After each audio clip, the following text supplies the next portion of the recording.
Donc, voilà. Et je m'assure aussi de participer dans quelques affaires de la communauté. Voilà, pour me contacter sur Twitter, mon handle est mhondue. Vous avez aussi la possibilité de m'envoyer des mails. OK, donc l'initiative MANUS pour Mutually Agreed Norm for Routing Security est une initiative qui vise à regrouper tous les opérateurs, tous les acteurs du domaine des réseaux et globalement d'Internet pour nous assurer que l'Internet est sécurisé. Donc, dans notre agenda aujourd'hui, nous allons présenter dans un premier temps c'est quoi le problème. Et ensuite, nous allons voir les éventuelles solutions et les actions que MANUS propose pour implémenter ces solutions-là. Et je vais pouvoir vous parler de l'observatoire MANUS et vous présenter aussi un banc d'essai sur lequel vous pouvez comme ça aller vous amuser pour faire les configurations. Donc, nous aurons 1 heure ensemble. Nous avons consommé déjà pratiquement 20 minutes. Donc, on va essayer de rush un peu. Donc, on commence par présenter c'est quoi le problème. Donc, je vais commencer par parler d'abord du protocole BGP. Alors, le protocole BGP pour Border Gateway Protocol est un protocole qui a été conçu dans les années 1989 par là. Et c'était lors d'une rencontre de l'IETF. 2 ingénieurs se sont retrouvés pendant leur repas dans un restaurant et ils ont réfléchi pour se dire, bon, il y avait un protocole qui fonctionnait un peu comme le protocole SPF que nous connaissons aujourd'hui, SPF, qui considère les réseaux comme un ensemble de branches et une racine. Et ils ont vu que c'était un peu compliqué de pouvoir évoluer, de pouvoir faire évoluer un Internet qui se base sur une seule racine et plusieurs branches. Alors, ils ont pensé à un protocole qui devait remplacer le protocole à l'époque qui servait donc de routage sur Internet. Il s'appelait EGP, Exterior Gateway Protocol. Donc, ils ont utilisé donc, les nappes de table, les nappes jetables de table là. Ils ont conçu sur 2 nappes le protocole. Et aujourd'hui, les 2 nappes sont stockées au musée de la technologie aux États-Unis. Depuis qu'ils ont fait cela, quelques temps après, on a standardisé en 1988, on a standardisé donc le protocole avec à l'IETF, on a créé le standard. Le protocole BGP tel qu'il a été conçu au départ, donc, était censé fonctionner sur la base de la confiance des acteurs qui participent à BGP. Et ces acteurs-là devaient donc prendre en charge eux-mêmes la sécurité de leur réseau. Mais avec ce mode de fonctionnement, on a vu beaucoup de problèmes surgir. Je vais donc présenter quelques-uns de ces problèmes. Donc, déjà, tous les jours, toutes les secondes sur Internet, on a des problèmes. D'accord? On a, par exemple, je présente là Vodafone Idea, qui a l'ASN 50, a originé environ plus de 31 000 routes qui ne leur appartenaient pas. Et ces préfixes appartenaient à Google, Microsoft, Akamai, Cloudflare, Fastly et beaucoup d'autres fournisseurs de contenu sur Internet. Et quand vous voyez bien les personnes concernées, les organisations concernées ici, vous comprenez que c'était du lourd, quoi. Donc, vous voyez Google qui est dans les difficultés, Microsoft, Akamai, et ainsi de suite. Tous ces gros fournisseurs dans les difficultés parce que Vodafone, comme ça, là, par inadvertance, a commencé à annoncer 31 000 de leurs préfixes.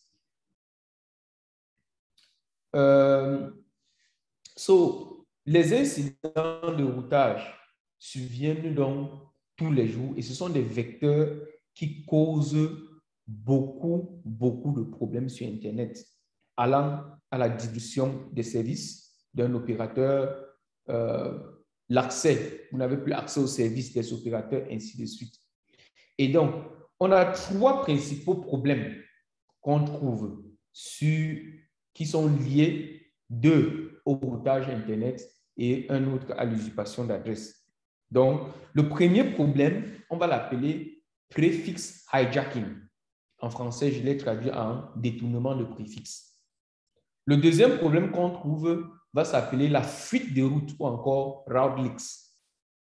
Et le troisième problème qui se pose, c'est l'usurpation d'espace d'adresse ou encore IP address spoofing en anglais. Je vais commencer par vous présenter le détournement de préfixe. L'image que vous avez devant vous montre que le système autonome 64500. Le système autonome 64500 a 2 clients. Donc, pendant que nous y sommes, si vous avez des questions, n'hésitez pas à laisser dans le chat et puis on va pouvoir répondre. OK? Donc, posez des questions autant que possible pour que la session soit assez interactive. Donc, je disais donc que le système autonome 64500 a 2 clients. Il a un tiers et il a un fournisseur. Et il annonce ses préfixes au fournisseur. Quand il annonce ses préfixes au fournisseur, ça veut dire que ces fournisseurs vont aller sur ces préfixes vont aller sur Internet. Imaginez un seul instant que sur Internet comme ça survienne quelqu'un qui veut, par exemple, usurper de son espace d'adresse. Cet opérateur-là n'a qu'à annoncer le même espace d'adresse que l'AS 64500. Et du coup, sur Internet, une partie d'Internet ou bien tout Internet va croire que le préfixe de AS 64500 appartient, par exemple, dans notre cas ici, à 64600. Et vous pouvez voir les préfixes de 64500. Nous avons en IPv4 ici, nous avons, il a le préfixe 208.65.152.0/22. OK, donc voilà son préfixe. Et il a ici 2 clients. 2 clients, le client AS 64501 et 64502 avec leurs divers préfixes. Les préfixes IPv6 et IPv4. IPv6 et IPv4. Et quelqu'un donc sur Internet peut choisir d'annoncer soit son préfixe exact, soit une partie de son préfixe, une partie de son bloc. Donc là, il a un /22. Quelqu'un peut choisir, par exemple, d'annoncer un /24 de ce /22 là, un /23 de ce /22 ou encore même un /25. Le cas le plus populaire s'est produit en 2008 avec YouTube. Donc, il y avait une vidéo sur YouTube qui ne faisait pas plaisir au gouvernement pakistanais. Et ils ont donc demandé à YouTube d'enlever cette vidéo. YouTube n'a pas enlevé la vidéo. Les autorités pakistanaises ont demandé à Pakistan Telecom de filtrer, de faire en sorte que YouTube ne soit plus accessible dans leur pays. Il y a plusieurs possibilités. Soit on peut bloquer les requêtes qui vont vers YouTube. Mais là, vous êtes d'accord avec moi que les gens peuvent trouver les moyens de contournement en utilisant les VPN, par exemple. Soit alors, plus facilement, on annonce tout simplement le préfixe de YouTube, d'accord, dans le pays. Et tous ceux qui veulent aller vers YouTube vont envoyer leur requête vers Pakistan Telecom. Et celui-ci a donc la possibilité soit de router les paquets vers une route qu'on va appeler nul 0. En réseau, on va appeler ça la poubelle. Ou alors, tout simplement, de drop tous les paquets. C'est ce que Pakistan Telecom a donc fait. Ils ont donc commencé à annoncer le /24 de YouTube. Malheureusement, le /22 de YouTube. Malheureusement, ce qui s'est passé, c'est que le fournisseur de YouTube qui était à l'époque, qui est Tata Telecom, ne filtrait, de Pakistan Telecom, autant pour moi, Tata Telecom, ne filtrait pas les annonces BGP qui lui venaient de Pakistan Telecom. Encore la confiance. Donc, ils avaient confiance que Pakistan Telecom savait ce qu'il faisait. Et donc, subitement, Internet s'est trouvé submergé par les annonces venant de Pakistan Telecom. Et tout le monde a commencé à croire que YouTube résidait désormais au Pakistan. Toutes les requêtes de YouTube étaient redirigées vers le Pakistan. Malheureusement, au Pakistan, il n'y avait pas de serveur YouTube. Donc, YouTube s'est vu dénier de service pendant un bon bout. Quand YouTube s'est rendu compte de ce qui se passait, ils sont donc allés annoncer une route plus spécifique. Vous savez, pour nous tous qui sommes là, nous savons que pour qu'un routeur prenne la décision de choisir une route par rapport à une autre, il y a deux critères. Soit la route est plus spécifique, soit l'ASN, la longueur de l'ASPAT, dont la liste des ASN est le plus court. En ce moment, YouTube annonçait un /22. Pakistan Telecom a commencé à annoncer un /24. Le /24 est plus spécifique que le /22, ce qui fait que tout le monde va donc préférer d'aller à Pakistan Telecom pour chercher.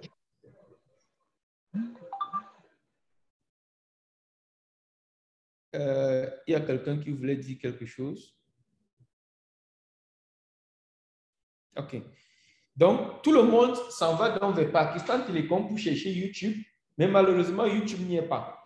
Quand YouTube s'est donc rendu compte, il a commencé à annoncer le même /24 avec d'autres paramètres pour que ces routes soient préférées. Et là, la guerre a commencé entre Pakistan Telecom et YouTube, ainsi de suite, et puis ils ont trouvé comment arranger le problème. Ça, c'est le premier problème qui peut survenir. Donc, lorsque vous avez votre préfixe, les utilisateurs malveillants peuvent décider d'annoncer votre préfixe à votre plage ou encore annoncer une plage spécifique de votre préfixe. Et là, les requêtes légitimes vers vos contenus vont aller vers cette personne ou bien cet opérateur-là qui décide de vous annoncer. Donc, ça, c'est le premier problème qu'on peut constater sur Internet. Voilà un exemple d'hijack, par exemple, qui s'est produit il y a quelques jours. Ça, j'ai capturé le 24 juin, lorsque je faisais une présentation sur Manos. Et là, par exemple, on voit que ici, blablabla, l'ASN 45069, qui est CNIC, d'accord, China, a commencé à annoncer un préfixe qui ne lui appartenait pas. D'accord? Donc, on voit ici là, l'ASN qui est supposé annoncer le préfixe, autant pour moi, est 45609. D'accord? Mais on se rend compte qu'il y a un autre ASN qui est en train de l'ASN 11039 qui est en train d'annoncer ce préfixe. OK? Donc, voilà un exemple d'hijack. Vous pouvez voir, l'ASN 45609, autant pour moi, qui est Bati Mobility, est ici en train d'annoncer le préfixe de préfixe de CNIC. D'accord? Donc, ça, c'est un hijack. Vous pouvez voir les hijacks si vous allez tout de suite sur le site BGP Stream. Donc, je m'en vais envoyer ça BGP Stream. Oups, sorry. BGP Stream.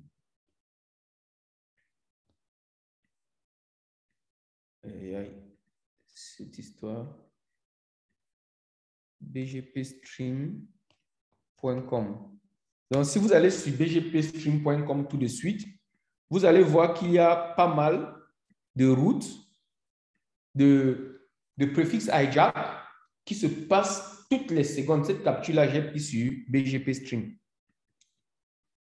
Donc, ça, c'était le premier cas que vous pouvez observer sur Internet. Le deuxième cas ici s'appelle route leak. D'accord? Ici, je prends toujours le même réseau que nous avions tout à l'heure. Nous avons toujours 64 500 qui a ces deux clients. Et sur Internet, allons dire par exemple que sur Internet, il y a Google qui annonce le préfixe 8.8.8.8, 8.8.8.0/24 qui arrive vers l'opérateur. L'opérateur va donc propager cette route-là vers ses clients. Les deux clients reçoivent la route, mais il y a un des clients qui décide d'annoncer la même route à l'opérateur. Le client 64 501 annonce la même route chez l'opérateur. Du coup, quand l'opérateur voit la route, il se dit, ah, voilà, il y a une route pour arriver à 8.8.8/0 qui est plus intéressante parce que c'est plus court. C'est à côté de moi juste là. Donc, je vais envoyer ça à tous les autres clients. Et il envoie donc au client 502. Du coup, le client 502, que pensez-vous qu'il va préférer? Pour aller sur 8.8.8, il va passer par son fournisseur direct qui va envoyer le trafic vers l'AS 64501. Et là, qu'est-ce qui va se passer? Non seulement il y aura des lenteurs pour atteindre ce réseau-là, mais deuxièmement, puisque la relation entre 501 et 500, c'est une relation payante, le client 501 va se trouver en train de payer pour le trafic de 502. Et ça, ce n'est pas bon. Donc, avec les route leak, vous avez la possibilité, vous devenez un transitaire. Vous devenez fournisseur. Ce qui n'est pas bon. Donc, il faut toujours vérifier. Donc, un exemple aussi, c'est ce qui s'est passé en juin 2019 avec, il y a eu Aledji qui a envoyé des routes vers Verizon et ça a causé donc beaucoup de outage. J'ai laissé le lien là, vous pouvez aller voir. Donc, voici aussi un exemple de route leak qui vient de BGP Stream. Donc, voilà, en quelque sorte le problème. Donc, on a deux problèmes. Soit quelqu'un usurpe volontairement ou involontairement vos routes. Vous avez vu, par exemple, le cas de Pakistan Telecom. Les gars voulaient bloquer YouTube. Donc, ce n'est pas comme s'ils voulaient être malveillants, mais ils sont devenus malveillants. Donc, ça peut être juste un problème de configuration. Ça peut être une simple erreur, et une simple erreur qui coûte cher. Le deuxième cas, ça peut aussi être une erreur, le cas de route leak. Vous pouvez être en train d'annoncer un préfixe sans vous en rendre compte. Vous pouvez être en train de propager un préfixe sans vous en rendre compte. Je vais prendre le cas, par exemple, on a deux opérateurs, l'opérateur A et l'opérateur B. Par exemple, tous sont en Côte d'Ivoire. Et les deux décident de collaborer. Quand les deux décident de collaborer, c'est parce qu'ils veulent que leurs clients puissent s'échanger les données sans avoir à aller vers l'extérieur. Mais dans les configurations entre ces deux de BGP, il faut filtrer, tous les préfixes que vous allez recevoir de votre pierre, évitez d'envoyer cela vers Internet. Parce que si vous envoyez cela vers Internet, vous risquez de devenir transitaire pour cet opérateur-là et pour ses clients. Donc, c'est très important de savoir exactement ce que vous acceptez, ce que vous annoncez et ce que vous recevez. Donc, là, est-ce qu'il y a des questions? Je vais regarder au chat s'il y a des questions. Voilà, il y a une première question là qui dit, si Pakistan Telecom avait annoncé le même slash que YouTube, que serait-il passé? Il y a beaucoup de scénarios. Il y a beaucoup de scénarios. Si vous annoncez le même slash, maintenant, lorsque vous envoyez, lorsque vous allez annoncer ce même slash, ça va arriver vers votre opérateur va propager. Les opérateurs qui sont sur Internet vont recevoir l'annonce que vous envoyez et l'annonce que YouTube envoie. Et maintenant, en fonction des mécanismes, ils vont choisir quelle est la meilleure route. Les opérateurs qui sont près de vous vont nécessairement vous accepter, vont accepter votre route. Les opérateurs qui sont proches de YouTube vont accepter la route de YouTube. Les opérateurs qui vont filtrer, qui vont aller par exemple utiliser les outils qui sont mis à disposition pour filtrer, sachant que ce préfixe ne peut pas venir de vous, ne vont pas prendre votre route. Donc, il y aura une partie d'Internet qui va aller vers vous et une partie d'Internet qui va aller vers YouTube. D'où il est très important d'appliquer les mécanismes. Donc, maintenant, est-ce qu'il y a des solutions pour ça? Donc, je vous présente quelques outils. Quelques outils. Le premier outil, je dis toujours, lorsque je parle de BGP, la règle numéro 1, c'est de filtrer. La règle numéro 2, c'est de filtrer. Et la règle numéro 3, c'est de filtrer. Filtrer, ne faites jamais confiance à qui que ce soit. Ne faites pas confiance à votre opérateur. Ne faites pas confiance à vos clients. Ne faites pas confiance à vos pairs. Filtrez. Sachez exactement ce que vous annoncez, que ce soit vers Internet, que ce soit vers vos pairs, que ce soit vers vos clients. Sachez exactement ce que vous acceptez de vos clients, de vos pairs et de votre fournisseur d'accès. Donc, c'est vraiment très important de le faire. Et il y a maintenant un ensemble d'outils tels que API, les outils d'automatisation de filtres tels que IR Toolset, IRPT, BGP Q3 et Q4, et puis il y a le standard BGP-SEC. Mais alors, la plupart de ces outils ne connaissent pas beaucoup de déploiements. La plupart de ces outils ne connaissent pas beaucoup de déploiements et il y a même certaines de ces bases de données qui n'ont pas de données fiables. D'où l'importance que je viens de vous présenter aujourd'hui le Manners. OK?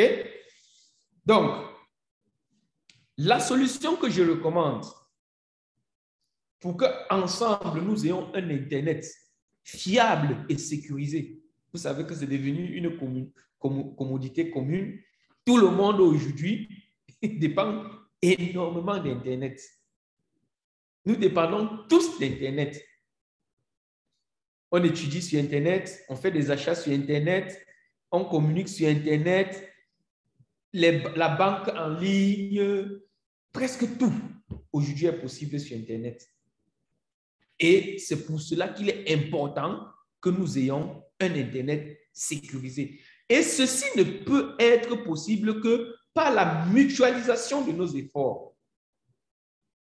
D'où le Mutually Agreed Norms for Routing Security, Manners. Alors, Manners a pour mission d'améliorer la fiabilité et la sécurité du routage Internet en se basant sur vos efforts. En se basant sur nos efforts. Pour que l'infrastructure d'Internet soit assez sécurisée pour permettre que l'économie numérique ait de l'essor. Il existe donc plusieurs programmes Manners. Il y a un programme pour les opérateurs réseau, il y a un programme pour les points d'échange Internet, il y a un programme pour les fournisseurs de contenu tels que Google, Akamai et ainsi de suite. Manners pour les opérateurs réseau c'est le premier qui avait été conçu en 2014 où quelques opérateurs se sont mis ensemble en se disant, voilà, nous subissons beaucoup d'attaques comme ça sur Internet. Qu'est-ce qu'on peut faire ensemble pour nous assurer que ce réseau qui nous rend énormément service est sécurisé? Alors, ils ont pensé à 4 actions. Les 4 actions dont sont le filtrage. J'avais dit que c'était les 3 règles du BGP. Règle numéro 1, filtrer. Numéro 2, filtrer. Numéro 3, filtrer. Assurez-vous de filtrer. Filtrez toujours lorsque vous faites BGP. Parce que BGP avait été conçu sans mécanisme de sécurité. BGP se charge uniquement de transporter les préfixes et de partager sur Internet. Si vous lui donnez des erreurs, des informations erronées, il partage ces informations-là. Et moi, j'aime quand BGP se comporte comme ça. Parce que c'est ça qui a rendu la robustesse du backbone d'Internet possible. Maintenant, première action Manus pour les opérateurs, filtrage. Deuxième action pour les opérateurs, anti-spoofing. Troisième action, la coordination. Quatrième action, la validation globale. Excusez, à des endroits comme ça, mes slides ne sont pas totalement traduits en français, donc vous allez pardonner. Et les 3 actions donc obligatoires sont l'action 1, 3 et 4.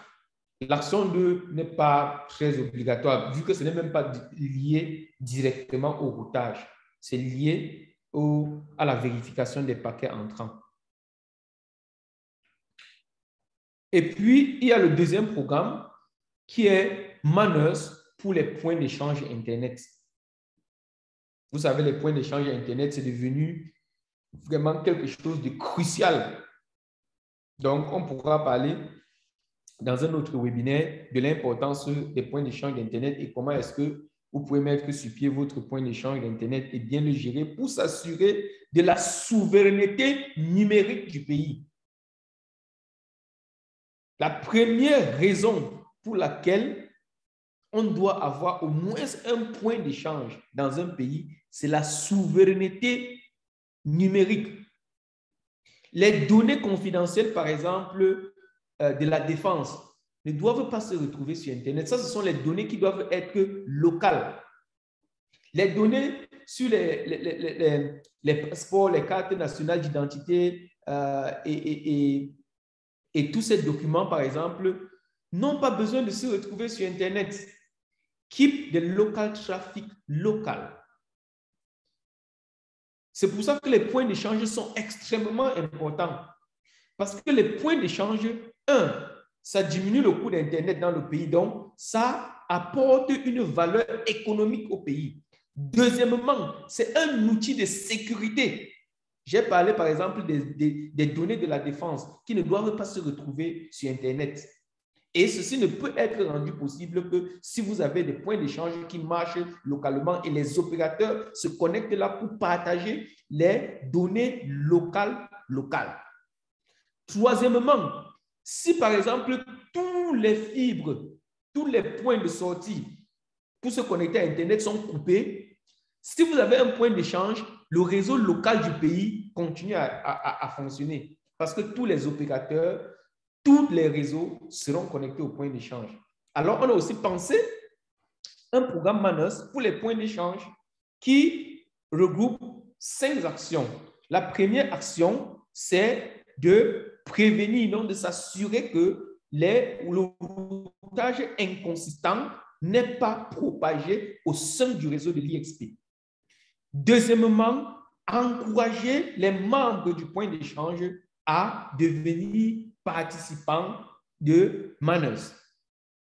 Donc, voilà les 2 actions obligatoires. Les 3 autres actions, protéger par exemple votre plateforme de peering, faciliter la communication et la coordination et s'assurer de mettre en place des outils de monitoring pour montrer les choses qui se passent au sein du réseau afin que les membres du point d'échange puissent corriger. Donc, voilà les 5 actions Manus pour les points d'échange Internet. Est-ce que c'est une question? Le point d'échange de la Côte d'Ivoire est le CIVIX. OK, voilà. Donc, le troisième programme Manners, c'est le programme pour les fournisseurs de contenu et les fournisseurs de services cloud. Ça, c'est un maillon très essentiel. Vous avez vu qu'avec l'arrivée des points d'échange, même avant l'arrivée des points d'échange, on commençait déjà à désengorger la bande passante en faisant venir les fournisseurs de contenu localement. Par exemple, on peut avoir un cache Google au pays, de sorte que le contenu Google, on ne soit pas tout le temps à aller aux États-Unis pour chercher le contenu Google. Les applications telles que Netflix, vous pouvez faire venir le contenu local. Là, le fournisseur va payer pour télécharger tout le contenu, mettre dans son réseau, pour ne pas qu'un film qui est regardé, par exemple, par X, quand Y veut regarder le même film, qu'il soit en train de télécharger le contenu de l'Europe. Donc, on appelle ça la délocalisation de contenu. Donc, on va faire venir le contenu en local. Et on a dans les caches tels que les caches d'Akamai, les caches de Netflix, les caches de Google, Cloudflare, ainsi de suite. Maintenant, pour cela, on a aussi un programme. Donc, la première action, c'est de s'assurer que le routage inconsistant ne soit pas propagé. Deuxième, s'assurer d'éviter l'accès à leur contenu par des IP illégitimes. Donc, les IP, bon, je ne vais pas rentrer dans les détails. Faciliter la communication et la coordination. S'assurer de faire en sorte que le routage soit scalable et encourager aussi les actions Manners. Et enfin, mettre sur pied des outils de monitoring. OK? D'accord, je vois une intervention de Ben là qui dit « Si nos données personnelles ne peuvent... Comment l'État peut fournir des services publics sur Internet comme la demande de passeport? » Voilà. Quand je dis que ces données ne doivent pas être mises sur Internet, peut-être que le terme est inapproprié. Ces données ne doivent pas dépendre d'Internet. Ça ne doit pas dépendre d'Internet. Je vais prendre un exemple. Alors, on dit que le ministère de la Défense est en charge de délivrer les passeports, n'est-ce pas? Le ministère de la Défense a son serveur et le ministère de la Défense a son fournisseur qui est le fournisseur A. OK? Alors, on dit peut-être Orange, Côte d'Ivoire. Voilà le fournisseur du ministère de la Défense. Un client X que je suis, mon fournisseur, c'est Y, c'est MTN. Pour accéder au réseau du ministère de la Défense, comment je fais? Je me connecte à mon fournisseur qui va faire partie le trafic chez son fournisseur. Ça va aller en Europe, aller chez le fournisseur d'Orange et revenir dans le serveur du ministère de la Défense. Vous voyez que pour accéder à un service de passeport qui est juste là à domicile, je dois transiter le monde entier. Maintenant, pour faire en sorte de ne pas dépendre de cet Internet-là, parce que le jour où cet Internet-là n'existe pas, qu'est-ce qui se passe? Je n'ai plus accès au serveur du ministère. Si par exemple Orange tombe en panne, qu'est-ce que je fais? Je n'ai plus accès au serveur du ministère. Et là, c'est un problème. Par contre, si on a un point d'échange, quand Orange et MTN sont connectés dans le pays, quand j'envoie mon paquet pour accéder au serveur du ministère, Orange va passer par le réseau du point d'échange. Ils ne vont plus passer par leur transitaire. Et là, le premier avantage, c'est quoi? C'est que le coût est réduit. Orange ne va pas payer le coût pour aller chez son fournisseur. MTN ne va pas payer le coût pour aller chez son fournisseur. Et là, ça fait que ça réduit la fuite des devises. Donc, le point d'échange Internet est un outil économique.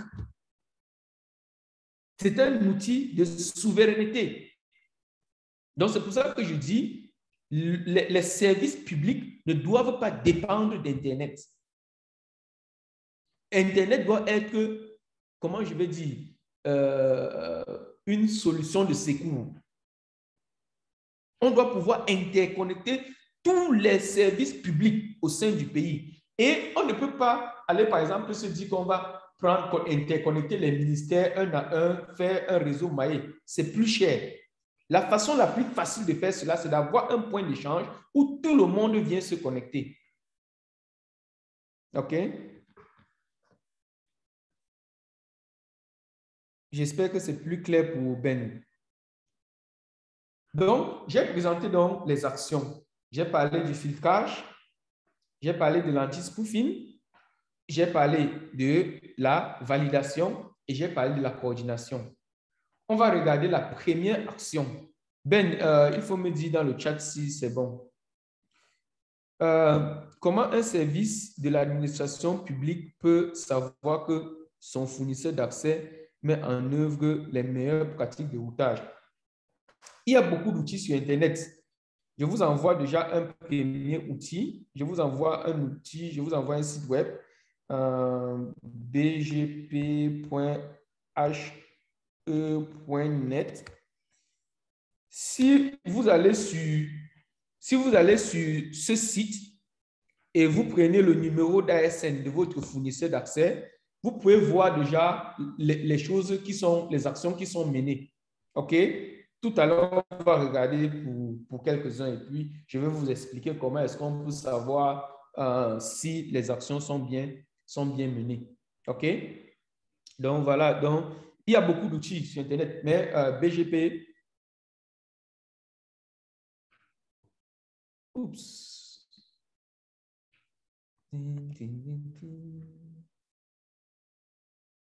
Pourquoi est-ce que mes messages vont plutôt dans la salle d'attente? OK. Oh my God. OK, donc bgp.he, hurricaneelectric.net. Si vous allez là-bas, vous saisissez votre numéro d'ASN, vous pouvez voir.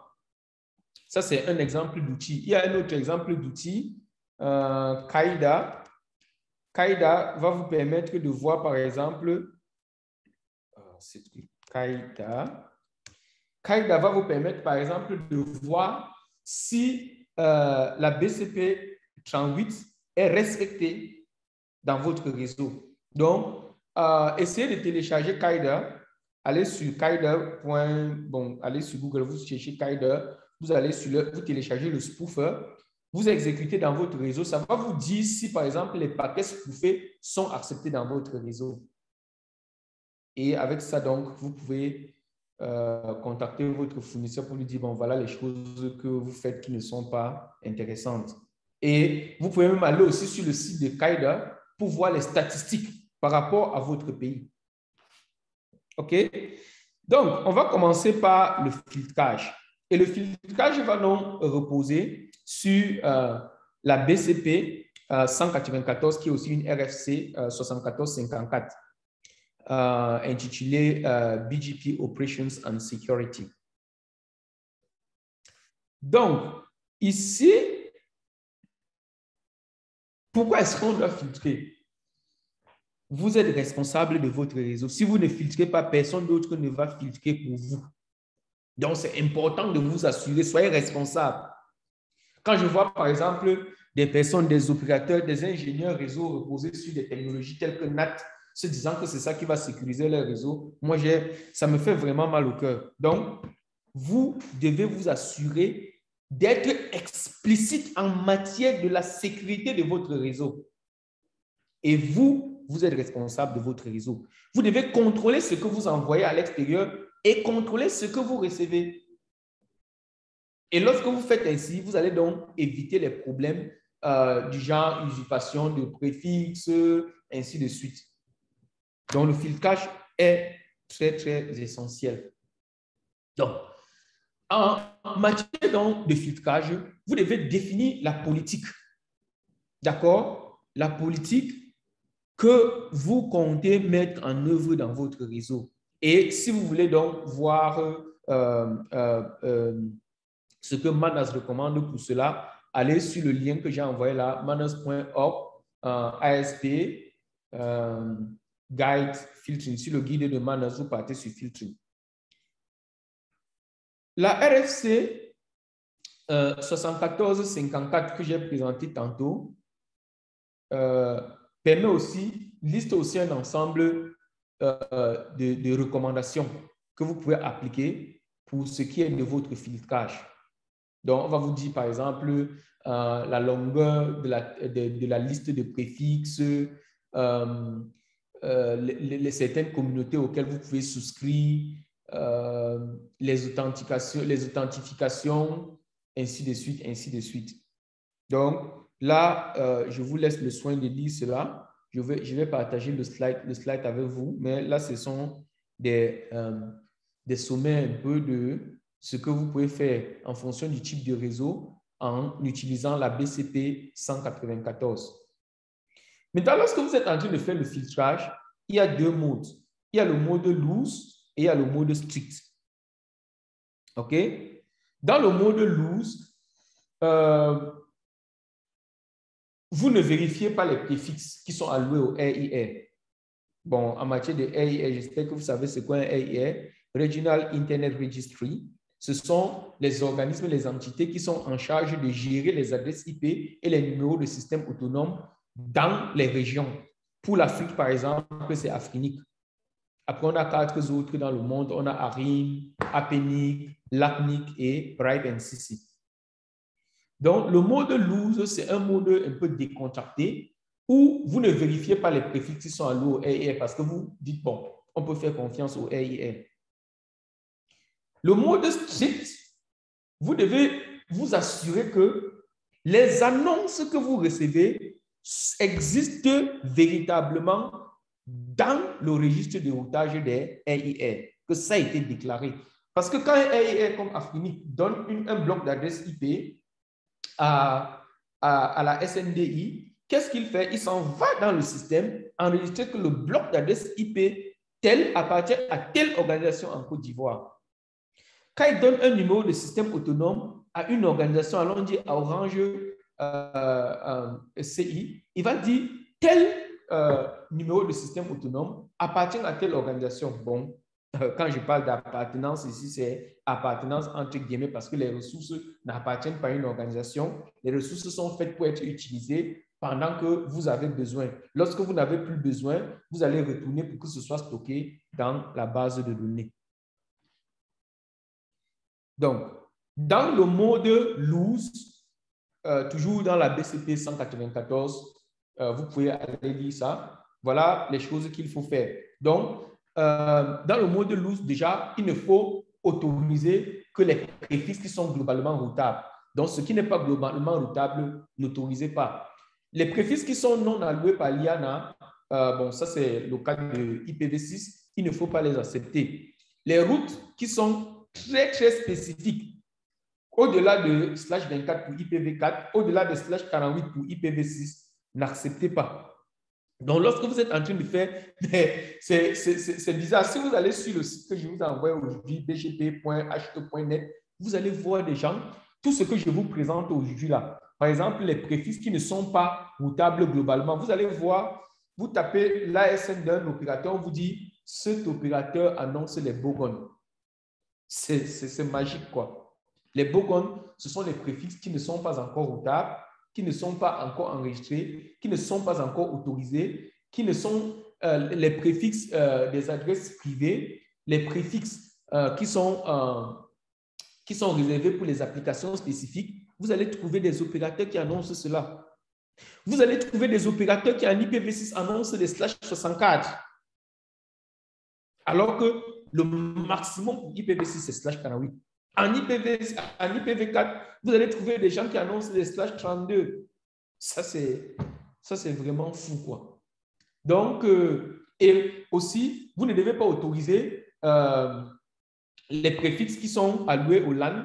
Cela, si vous allez sur les sites des RIR, vous allez voir les préfixes qui sont alloués, qui sont réservés pour les LAN des IXP. Les préfixes les routes, si vous recevez les routes avec les numéros de système autonome privé, vous n'autorisez pas ces routes-là. et la route par défaut aussi. Vous ne devez pas autoriser la route par défaut. Bon, ça dépend aussi de la configuration. Si c'est votre fournisseur et que vous voulez accepter seulement la route par défaut de ce fournisseur-là, bon, vous allez accepter. Mais si vous avez plus d'un fournisseur et que vous acceptez la route par défaut, ça peut créer des problèmes. Donc, sachez à quel moment est-ce que vous acceptez ou vous filtrez cette route-là. Et aussi, n'acceptez pas la route par défaut d'un de vos pieds. Sinon, votre connexion risque de devenir lente parce que vous allez envoyer la plupart de votre trafic vers ce pied-là. Maintenant, en mode strict, la première chose, c'est de s'assurer que malgré qu'un préfixe soit un préfixe routable, est-ce qu'il a été alloué? Et pour savoir qu'un préfixe est alloué, je vais vous montrer tout à l'heure avec l'IRR. Vous allez aller vérifier dans le registre de votre RIR. Est-ce que si la SNDI me dit par exemple que le préfixe 196.192.0.0/16 leur appartient, est-ce que je dois leur faire confiance? D'où on va parler de la validation globale tout à l'heure. Donc, maintenant, pour ce qui est du trafic, bon, quand on parle de filtrage ici, les gens pensent généralement au trafic, mais je ne parle pas ici du trafic, je parle des préfixes. Vous savez, lorsqu'on parle de la communication sur Internet, il y a deux choses. Il y a la détermination du chemin et il y a l'acheminement du paquet. La détermination du chemin ou bien la construction de la map d'Internet, c'est ça qu'on appelle le routage. Le fait de prendre un paquet d'un réseau vers un autre et envoyer, ça ne s'appelle pas le routage. Beaucoup d'ingénieurs confondent cela. Ça s'appelle du forwarding, la transmission de paquets. Ou encore le switching, le packet switching. Donc, la transmission de paquets est toujours en sens inverse de la transmission des routes. Ça veut dire que si j'ai un routeur A et un routeur B, pour connaître comment aller vers des réseaux qui sont vers le routeur B, c'est le routeur B qui doit m'envoyer les routes. Et lorsque le routeur B m'a envoyé les routes, lorsque je vais sortir, donc, je vais envoyer le paquet vers le routeur B. Donc, l'annonce des routes est en sens opposé vers la transmission du trafic. Donc, lorsque vous êtes en train d'apprendre la map du réseau qui s'appelle le routage, ça se fait dans les deux sens. Vous recevez les routes que les routeurs voisins connaissent et vous leur annoncez les routes que vous connaissez. Quand vous annoncez les routes, on appelle ça les annonces sortantes. Quand vous recevez les routes, on appelle ça les annonces entrantes. Vous devez donc filtrer à la fois ce qui sort et ce qui entre. Pour résumer les 3 prochains slides que j'ai là, je vais résumer ça en prenant 3 considérations. La première considération, c'est votre fournisseur d'accès. Vers votre fournisseur d'accès, qu'est-ce que vous devez annoncer? Vous devez annoncer votre préfixe et les préfixes de vos clients. Donc, lorsque vous êtes en train de faire un filtre sortant vers votre fournisseur d'accès, 2 ou 3 lignes suffisent. 1. Mon préfixe est accepté pour sortir. 2. Le préfixe de mes clients est accepté pour sortir. 3. Tout autre préfixe est refusé. Donc, je n'annonce que mon préfixe et le préfixe de mes clients.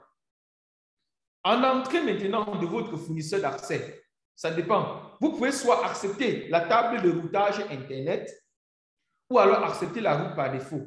Mais lorsque vous êtes en train de faire cette acceptation de votre fournisseur d'accès, ne lui faites pas entièrement confiance. Allez générer les listes en fonction de tout ce que j'ai dit au préalable. J'ai dit, par exemple, il faut, par exemple, s'assurer que les préfixes qui ne sont pas encore alloués, que votre fournisseur ne vous envoie pas ce genre de préfixes.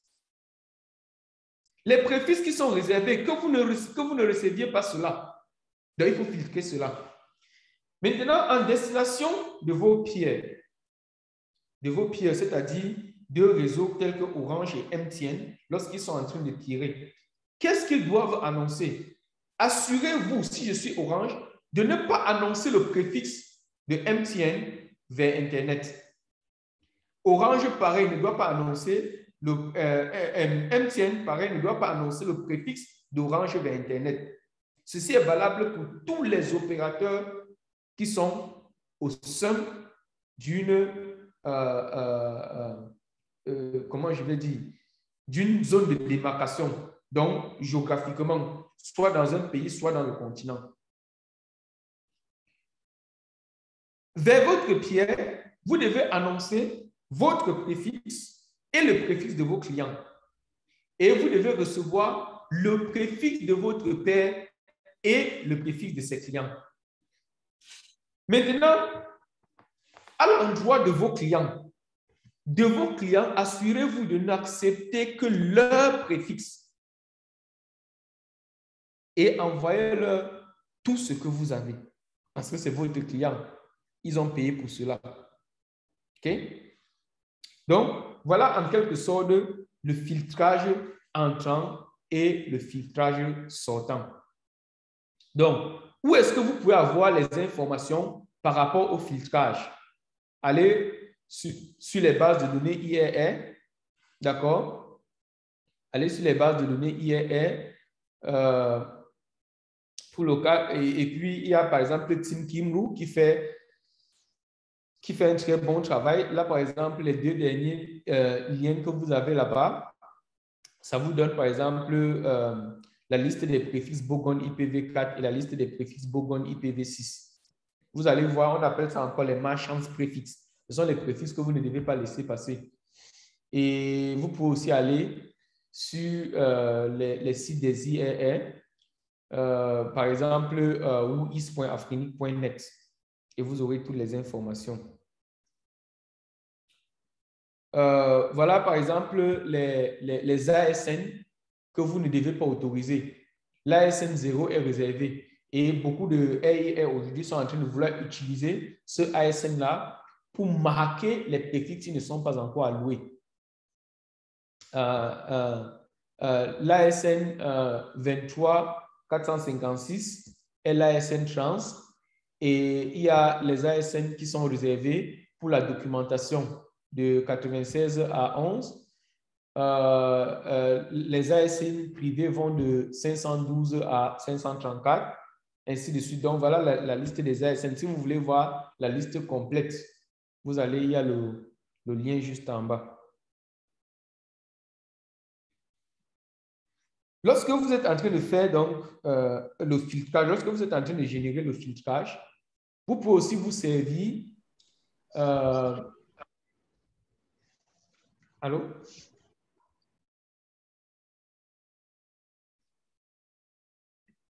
OK. Vous pouvez aussi vous servir des sites web tels que PeerInDB. Sur le PeerInDB, vous allez par exemple voir si les gens qui documentent bien leur réseau, vous aurez la possibilité de voir leur ASN et la liste des ASN de leurs clients.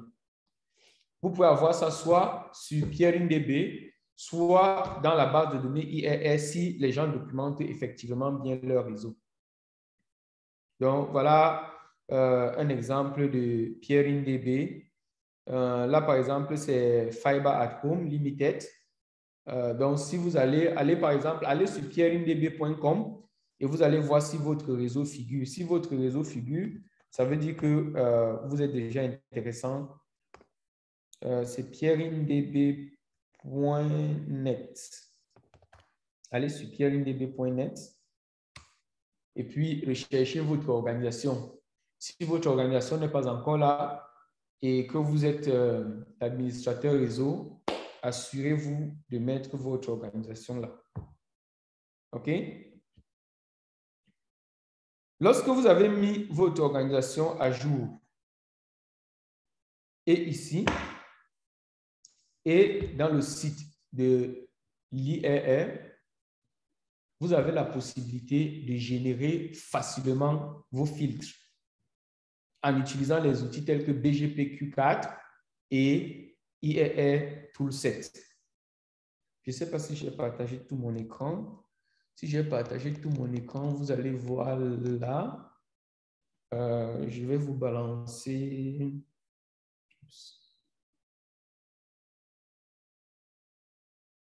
Je vais montrer un exemple. C'est quoi ça?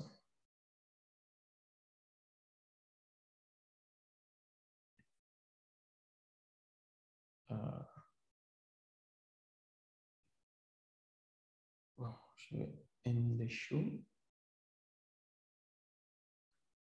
Je vais prendre le terminal. Si je prends par exemple ce terminal, et là, je fais par exemple, j'ai des outils tels que BGP, Q3 et BGP Q4. OK? Avec BGP Q3 et BGP Q4, bon, Q4, c'est la version améliorée. Donc, si je prends par exemple allons dire, je vais prendre un. Est-ce que vous voyez mon terminal à l'écran, j'espère? Allô? Oui, c'est bon. D'accord, merci. Donc, si vous voyez mon terminal, je vais aussi afficher cette page ici. Voilà, par exemple, le BGP Stream dont je vous parlais tout à l'heure. Avec BGP Stream, par exemple, vous allez voir que tous les jours, à toutes les heures, pendant qu'on parle là, il y a des hijacks. Regardez ça. Tous les points rouges que vous voyez là, ce sont les problèmes qui sont liés au routage d'Internet. Regardez l'Afrique, on a quelques bons coups là. On a un gros point là, au Soudan. OK? On a, ça c'est où ça? Ça c'est au Nigeria. D'accord? On a 0,25% de préfixes qui ont des problèmes. Ici, au Kenya également, 0,29. En Ouganda. Donc, pendant qu'on parle là, il y a des sérieux problèmes qui se passent. OK? Donc, si vous descendez là, par exemple, vous regardez le premier, il y a un outage. Voilà un outage, par exemple. Vous pouvez cliquer dessus, sur Details, pour voir les détails. Bon, pendant que cela se passe, je vais vous montrer l'outil bgp.he.net. bgp.he.net. Qu'est-ce qu'il me montre? Si je vais prendre, par exemple, ça c'est BNet. Bon, allons voir ce que BNet fait. Ça, ce sont quelques clients avec qui on a travaillé. bgp.he.net. BNet. Donc, voilà par exemple BNet. Rapidement, lorsque vous voyez ceci, vous voyez qu'il a un graphe IPv4, mais il n'a pas de graphe IPv6. Vous pouvez voir exactement comment son routage se passe. Qui sont ses fournisseurs d'accès? Là, par exemple, on voit que c'est Burundi Backbone System. Et ici, là, Ubuntu Net Alliance qui lui fournit l'accès. Il n'a pas encore implémenté IPv6. Si on regarde l'état de ces préfixes IPv4, on voit qu'il a bel et bien des routes IPv4, des /24 et des /23, des /21, ça c'est bon. Il a des routes, mais il n'a pas encore API. Qui sont ces paires? Voilà ces divers paires en IPv4. Donc, si vous allez regarder ces informations sur WhoIS, voilà. Donc, si je prends par exemple son numéro de système autonome par rapport à la documentation réseau qu'il a fait et que je reviens ici là sur mon terminal, dit par exemple BGPQ4 et puis j'entre le numéro de système autonome, celui-ci va me générer la liste. Vous voyez, la liste, voilà, voilà son access list pour IPv4. OK? Voilà son access list pour IPv4. J'aurais pu dire, lorsque j'ai saisi, par exemple, là, par défaut, il me donne une configuration Cisco IOS. J'aurais pu dire que non, je veux plutôt IOX SR. Je pouvais avoir Huawei, Juniper, Microtik, ainsi de suite. Je peux, par défaut, il va me donner IPv4. Je peux demander la liste IPv6. Donc, allons demander, par exemple, la liste plutôt pour, allons dire BGP Q4-6, par exemple. Et on dit aussi -J, ou dit Juniper. Et on voit ce qu'il va nous donner. Voilà, donc on voit que le mec, il n'a pas IPv6, du coup, son préfixe IPv6, sa liste de préfixes IPv6 est vide. Donc, voilà un exemple d'outil qui vous montre comment est-ce que vous pouvez documenter votre préfixe, votre liste de préfixes. Si je vais regarder la documentation pour ce réseau, je vais regarder sa documentation en utilisant l'outil Whois. Whois, je vais chercher par exemple sur le serveur d'Afrinic, whois.afrinic.net. Pour ce numéro de système autonome, par exemple, qu'est-ce que je retrouve? Je retrouve toutes les informations par rapport à ce numéro de système autonome. Je sais qu'il appartient à BNet. Donc, vous voyez, si quelqu'un vient, par exemple, me dire qu'il veut pierrer avec moi, j'ai la possibilité d'aller vérifier si le numéro de système autonome qu'il me donne là lui appartient. Donc, j'ai cette information-là. Alors, on dit que quelqu'un vient me donner, par exemple, le préfixe 8.8.8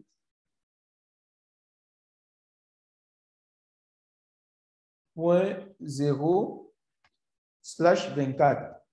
J'ai la possibilité de vérifier. D'accord? Bon, il me dit que ce préfixe, bon, je vais aller chercher ça ailleurs.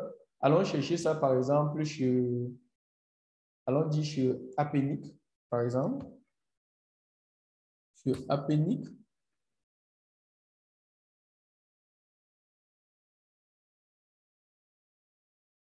Voilà. Donc, vous voyez que ce préfixe existe bien chez Appenic. D'accord? Ce préfixe existe et est bel et bien enregistré chez Appenic. C'est un préfixe qui vient du grand bloc 8.8.8. Ça, c'est un bloc qui vient de IANA, d'accord? Et qui a été alloué à Appenic par IANA. OK? Donc, voilà comment vous pouvez vérifier. Vous pouvez vérifier qu'un préfixe appartient bel et bien à l'organisation qui prétend. Allons prendre un autre préfixe. Allons prendre ce préfixe-ci. 196.192.0.0. Alors, on dit /16 par exemple. On va voir.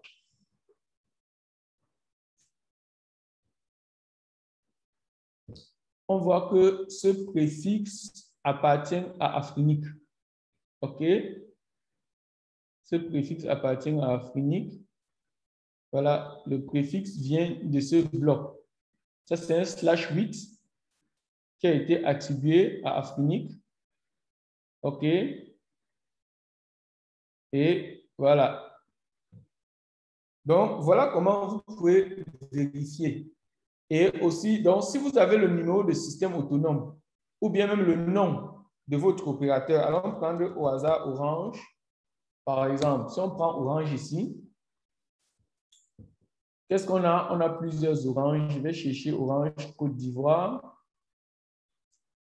Allons voir celui-là.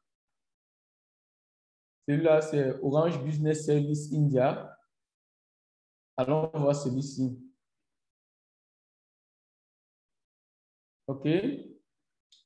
On voit qu'il a des préfixes IPv4 qui ont des route, mais qui n'ont pas API. OK? Si on revient là, je vais prendre un opérateur. Allons prendre, par exemple, celui-là, Orange Cameroun. Orange Cameroun, voilà son graphe IPv4. OK? On voit que son fournisseur direct, c'est Camtel. Et Camtel lui fournit le transit. Et il a trois fournisseurs. L'un, c'est GlobalNet. L'autre, c'est Tata Telecom. Tata Telecom. Et celui-ci, c'est qui? C'est Telefonica Global Solutions. Si on vient, par exemple, au niveau de ce préfixe IPv4, voilà ce qu'on trouve. Voilà ce qu'on trouve au niveau de ces préfixes IPv4. Au niveau de ces préfixes IPv6, voilà ce qu'on trouve. On voit qu'il ne fait pas API. Revenons dans le graphe. On prend un autre réseau, par exemple celui-là. Regardez cet opérateur. Regardez, dans ces infos, on dit que voilà un opérateur qui annonce des bogons. Ça, c'est dangereux. Ça, c'est très dangereux. Donc, celui qui posait la question tout à l'heure de savoir si vous pouvez checker Orange CI. C'est possible. Attends, je vais voir Orange CI. Orange, tout simplement. Et puis, on va voir Orange CI. Donc, vous voyez tout à l'heure, celui qui demandait s'il peut vérifier si son opérateur applique les best practices. Vous voyez que c'est possible de vérifier. Orange CI, le voilà. Orange Côte d'Ivoire.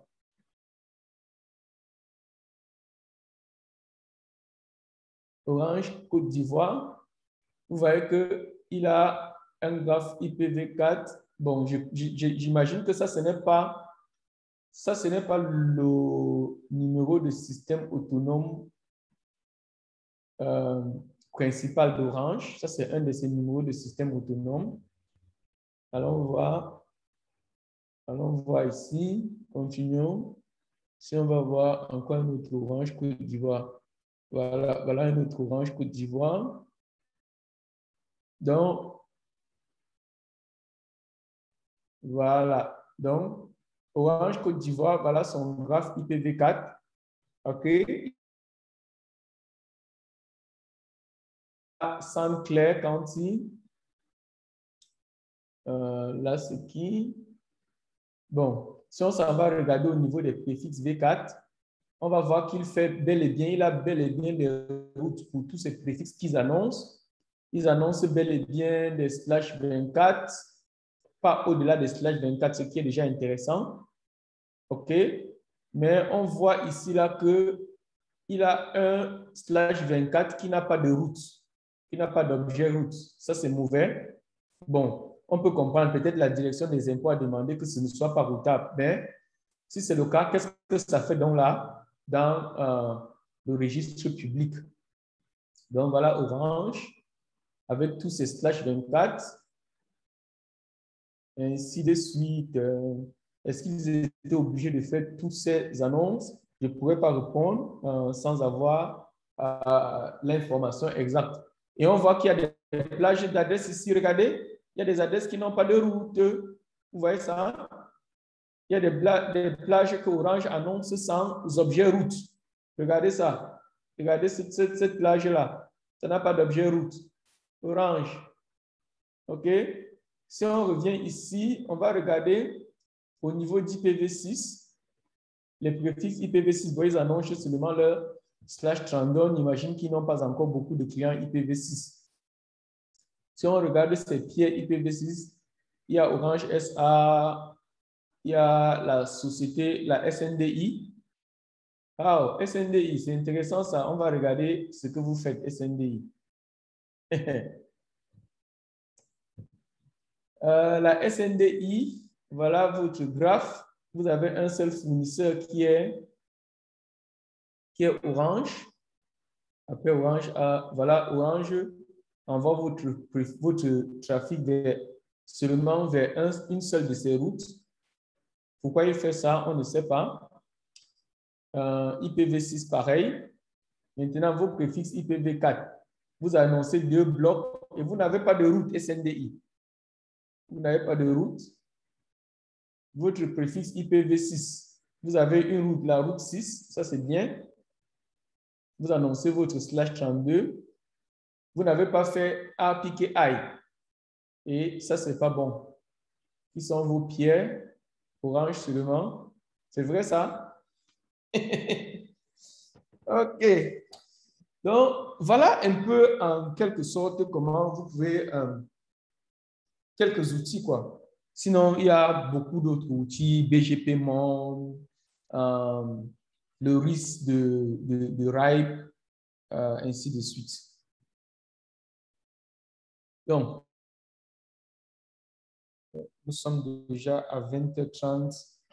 How are we doing on time? Eva? Il est 16h30.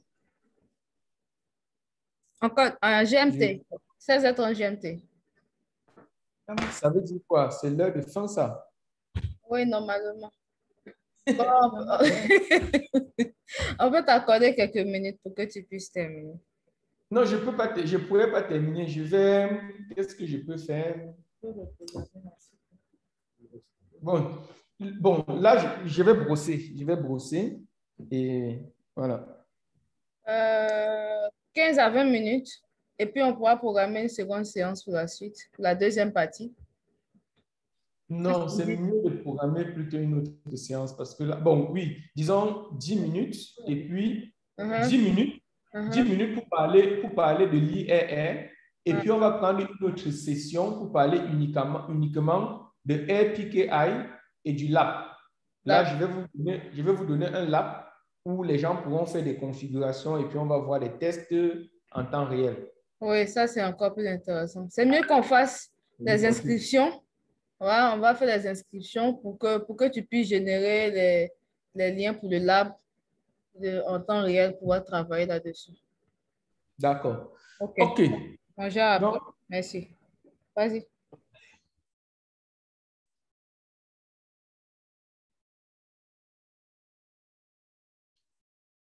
Donc, ici, je vais donc passer ça. Je vous ai montré comment vous pouvez voir ce genre de trucs.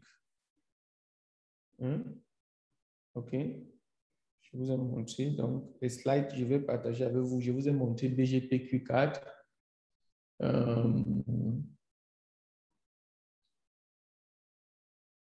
Les bogons. Là où vous pouvez trouver les bogons. Maintenant, une fois que vous avez trouvé les bogons, comment est-ce que vous pouvez configurer cela? Ça, c'est un exemple de liste de bogons inbound pour un fournisseur d'accès avec la syntaxe de Cisco.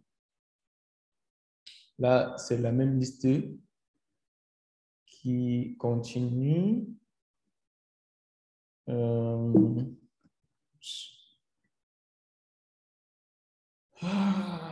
Et vous pouvez aussi, en termes de bogon, vous pouvez tout simplement faire de l'injection à partir de Team Kimru. Donc, vous allez faire un peer-in avec eux et puis ils vont vous envoyer une communauté que vous pouvez appliquer sur votre configuration. La deuxième action, manners, c'est l'anti-spoofing. Bon, ici, je ne vais pas trop m'attarder là-dessus parce que c'est très trivial.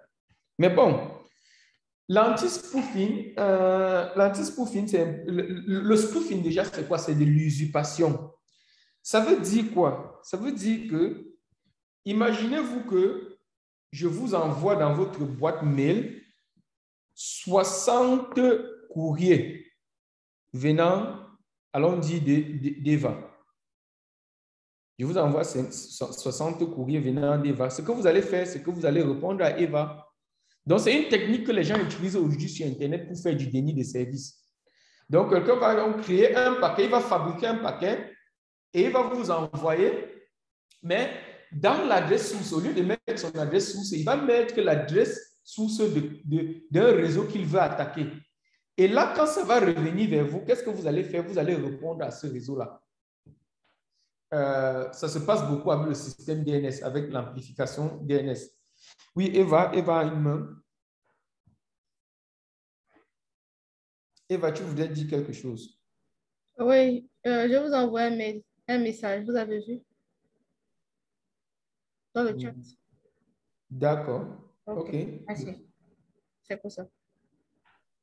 OK. Donc, voilà. Donc, les gens utilisent parce que les résolveurs sur Internet, il y a beaucoup de résolveurs sur Internet.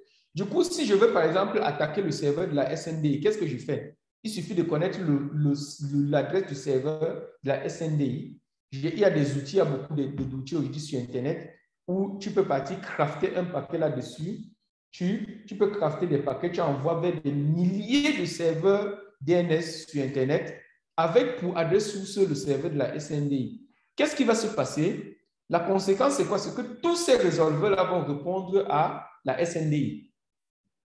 Et là, quand tu vas recevoir, tu vas essayer de les traiter. Mais tu vas te rendre compte que ce sont des paquets en fait qui ne t'appartiennent pas. Dans le temps que tu vas passer pour traiter des requêtes indésirables, les utilisateurs légitimes ne vont plus avoir accès au service. On peut donc faire ce qu'on appelle du déni de service ou bien du déni dynamique de service. Oui, Eva.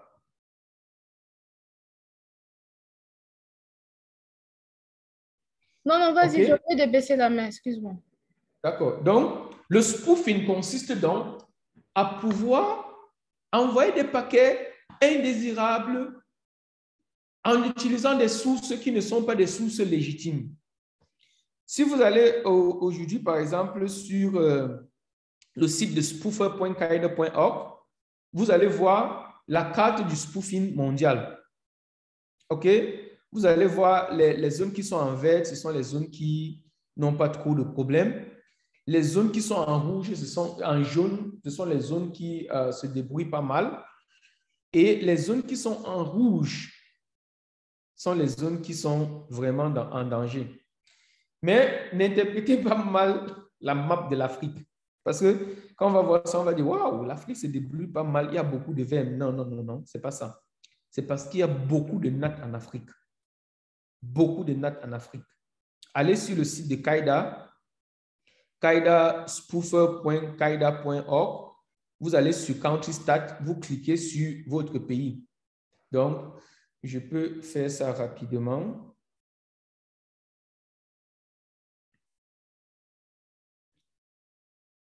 Si je viens ici, là,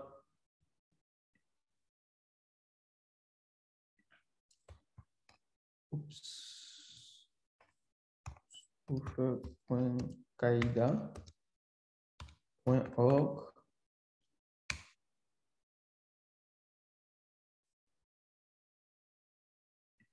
Je peux directement entrer.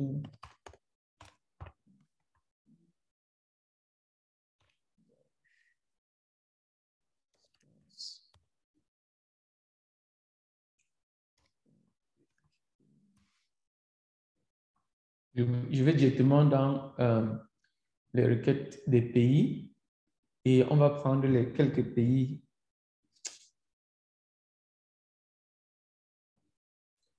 On va prendre, si vous voyez par exemple, ici, vous allez voir, vous voyez, c'est la map que je venais de vous présenter. Vous pouvez directement aller cliquer sur un pays, d'accord? Ou bien vous prenez le pays ici. Vous voyez que le pays où il y a le plus de paquets spoofés, c'est au Brésil, d'accord? Avec 48% d'ASN qui sont spoofés. Après, c'est l'Inde, après les États-Unis, l'Israël, ainsi de suite. Si je fais là, CTRL F, et puis je fais iVoo,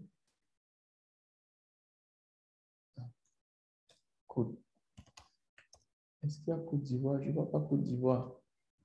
Pourquoi pas? La liste n'est-elle pas exhaustive?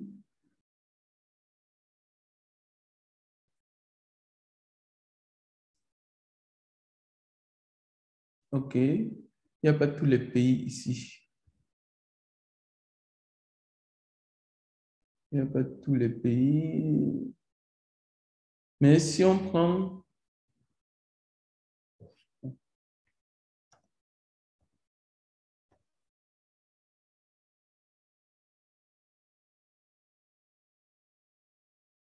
Il n'y a pas la Côte d'Ivoire.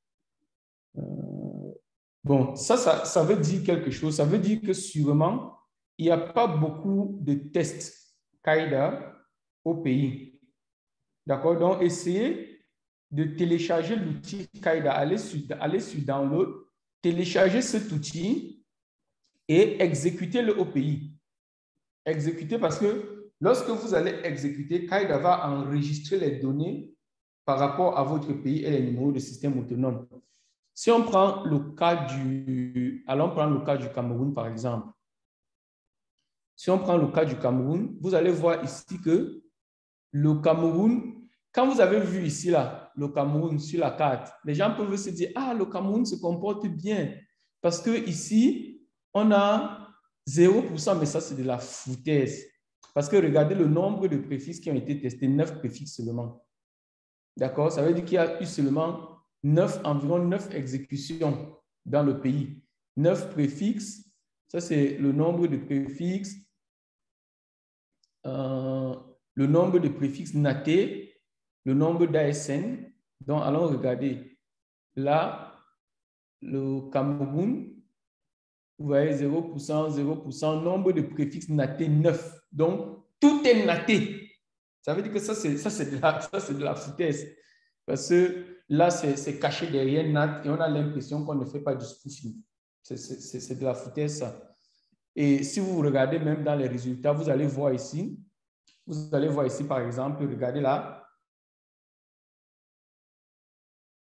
tout est redirigé, right hand, donc ces résultats ne sont pas fiables. Ah bon, il y a la Côte d'Ivoire. Bon, je n'ai pas vu. Je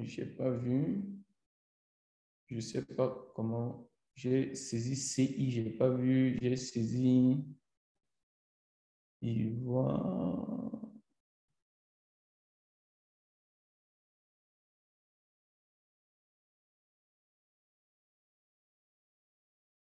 En tout cas, ce n'est pas grave. Vous avez l'outil. Essayez donc de télécharger l'outil et exécuter l'outil au pays. Ça permet que plus vous exécutez l'outil au pays, plus ça permet que les diagnostics des réseaux soient visibles et les opérateurs peuvent donc s'activer à corriger, à faire des actions correctives par rapport au réseau. OK? Le lien pour la Côte d'Ivoire dans le chat, au cas où. Le lien direct. OK, je vais saisir ici. Si je prends n'importe quel pays et puis je mets le code de la Côte d'Ivoire, ça va passer 1, 2, 3, CI. OK, là j'aurai Côte d'Ivoire. Voilà, ah, CIV. OK, donc voilà la Côte d'Ivoire. OK, on a quel pourcentage? Ah, vous voyez, il y a tout un /8 là qui reçoit des spoofs. Et devinez qui? C'est bloqué. Devinez qui? Vous voyez ça? Il y a encore ici qui reçoit. Ça, c'est qui? Orange toujours. Wow, Orange est quand même ciblé par beaucoup d'attaques. Ça, c'est intéressant. Mais ce qui est aussi intéressant ici, c'est que c'est bloqué. Vous voyez ça? C'est ça qui est intéressant. Donc, il y a des attaques. OK?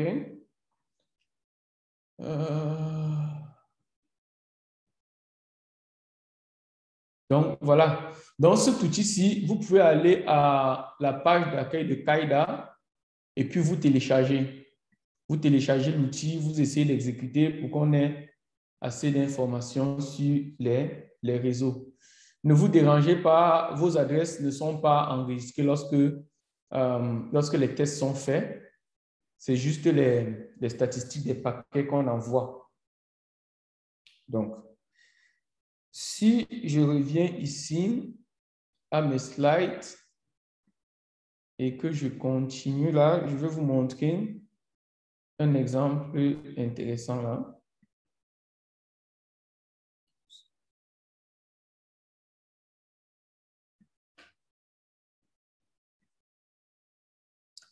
Donc, voilà un exemple. Bon, cet exemple n'est pas assez intéressant. J'avais un exemple plus intéressant que ça. Je voulais seulement dire que lorsque vous êtes en train de recevoir, lorsque vous allez faire l'exécution de votre Qaïda dans votre réseau, si les adresses sont spoofées au niveau des blocs /24 et même au niveau de votre bloc spécifique, ça peut être tolérable. Ça veut dire que si vous avez par exemple un /22 et que vous voyez que le /22 est spoofé, ça peut être tolérable parce que généralement, qu'est-ce qu'on fait? Au sein de notre réseau, on n'active pas l'anti-spoofing. Et généralement, les paquets peuvent venir de divers sous-réseaux sans problème. Mais si ça va déjà au-delà de votre préfixe, c'est là. Lorsque vous lui envoyez par exemple un /22, voici un /22, il faut tester si ce /22 est vulnérable au spoofing. Il va prendre dans les adresses, il va commencer à la plus grande longueur de préfixe. Et la plus grande longueur de préfixe en IPv4, c'est quoi? C'est /32. Mais il va prendre une adresse en /32, tester pour voir si le spoofing passe. Après, il va prendre /31, /30, /29, /28, ainsi de suite. Il va faire les tests au niveau de tous les slash. Et il va vous dire exactement à quel niveau le spoofing commence à être accepté et à quel niveau c'est rejeté. C'est important. C'est pour ça que le groupe des opérateurs réseau au sein du pays est important. Parce que lorsque vous avez un groupe d'opérateurs réseau au sein du pays qui est solide, on s'entraide. Je vais partir, par exemple, sur Internet, voir quelque chose qui se passe dans le réseau d'Orange CI. J'appelle un ami à Orange CI, je lui dis, gars, il y a telle chose qui se passe dans ton réseau, essaye de corriger. Même chose avec MTN. Sachez-le bien, les ingénieurs. Il n'y a pas de compétition entre les ingénieurs. Il y a compétition entre les entités commerciales. Il y a compétition entre Orange et MTN. Mais deux ingénieurs réseau qui travaillent chez MTN et chez Orange ne doivent jamais être en concurrence. Jamais. Vous devez vous partager les belles techniques, les best practices. Parce que si au pays, le réseau d'Orange a un problème, c'est tout le pays qui a un problème. C'est pour ça qu'on doit s'assurer que tous les réseaux fonctionnent bien. Si MTN oublie, par exemple, un filtre qui fait propager, par exemple, une route malveillante dans le pays, c'est tout le pays qui est en danger. C'est pour ça que les ingénieurs doivent coopérer et laisser les commissions se bagarrer pour trouver les clients. Et ils peuvent bagarrer pour trouver les clients. Nous, les ingénieurs, on doit toujours coopérer. Il n'existe pas de concurrence entre les ingénieurs.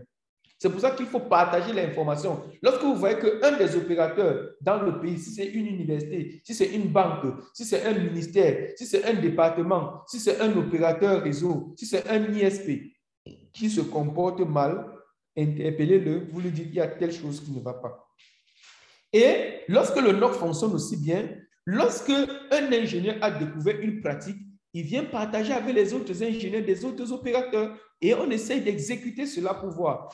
Lorsque moi, je suis par exemple ingénieur chez Orange et que j'ai un problème, j'ai un camarade de classe qui travaille chez MTN, je peux l'appeler pour lui dire j'ai tel problème, est-ce que tu as déjà eu ce problème? Il me partage sa solution. Et c'est comme ça que les ingénieurs coopèrent pour avancer. C'est comme ça partout dans les pays civilisés. Vous allez voir les ingénieurs de Microsoft et les ingénieurs d'Orange, les ingénieurs de Huawei, tous sont sur la mailing list de Nanoc. Tous se retrouvent à l'IETF pour discuter des techniques et des technologies qui vont améliorer Internet globalement. Donc, pour donc bloquer le spoofing dans votre réseau, il y a deux possibilités. Soit vous utilisez les ACL, qui est très rudimentaire. Ça veut dire que vous allez créer des ACL et activer pour tous vos préfixes. Ou alors, la plupart des vendeurs sérieux aujourd'hui ont une fonctionnalité microtique. Ils ont la possibilité de vérifier les paquets entrants. C'est vrai que ça consomme un peu plus de ressources en termes de microprocesseurs et de RAM, mais aujourd'hui, nos routeurs sont devenus très performants, donc on ne va pas stresser là-dessus. OK? Donc, vous pouvez donc utiliser les ACL qui est un peu rudimentaire, ou alors vous décidez de faire du Unicast Reverse Path Forwarding. Vous activez cela. Et lorsque je vais vous donner l'accès au lab, vous aurez la possibilité de pouvoir configurer cela. Lorsque vous êtes en train de faire du Unicast Reverse Path Forwarding, il y a 4 modes. Il y a le mode loose. Le mode loose, ça veut dire que lorsque vous êtes en train d'envoyer un paquet, vous devez vous assurer qu'il y a une entrée dans la table de routage pour cette destination-là. OK? Lorsque vous êtes en train de recevoir un paquet aussi, vous vous assurez que vous avez une entrée dans la table de routage pour la destination. Là, c'est loose. Vous voyez qu'avec ça, il y a certains paquets qui peuvent quand même passer. Le mode strict, vous devez non seulement vous assurer que l'entrée existe dans la table de routage, mais aussi que l'interface pour laquelle vous êtes en train de recevoir le paquet, la route pointe vers cette destination-là. Le mode feasible, c'est soit le loose, soit le strict. D'accord? Et le mode VAF, c'est le même mode strict, mais sauf que là, on va utiliser maintenant les VAF. D'accord? Le sous-réseautage. Donc, voilà une explication du mode strict.